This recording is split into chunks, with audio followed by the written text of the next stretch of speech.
It is an idea that's been floating around for decades, and now it's a reality in Chattanooga. News Channel 9's Latricia Thomas shows us how ice on the landing made its debut on the Scenic City waterfront.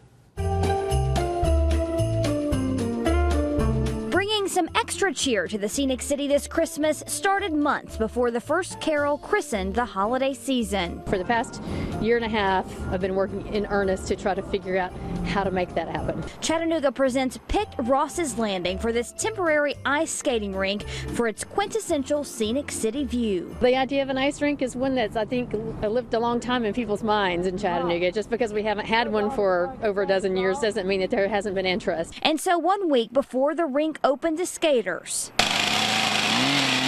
the city of Chattanooga started to prep their skating site, beginning with building a huge sandbox to level the landscape. The space wasn't exactly level. The power supply wasn't here that was needed. And then one by one, the components came in by semi.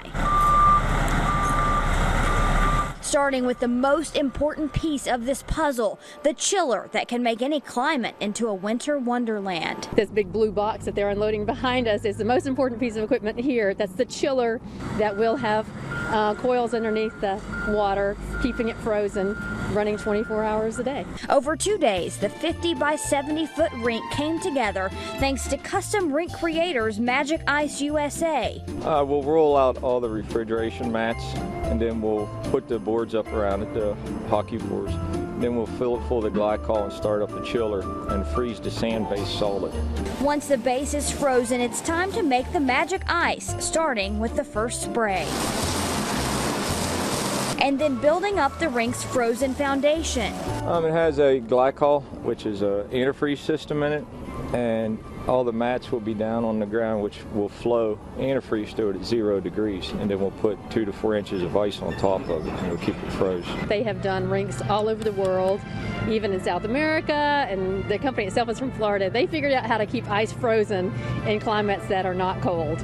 And Chattanooga, you never know what to expect. But on this starter rink, skaters can expect a holiday experience unlike any other ever to come to Ross's Landing. You'll skate under the stars. I think it'll be a beautiful addition to the waterfront. That story from Latricia Thomas. Ice on the Landing will be open until January 4th, and it costs $10 for adults to lace up their skates.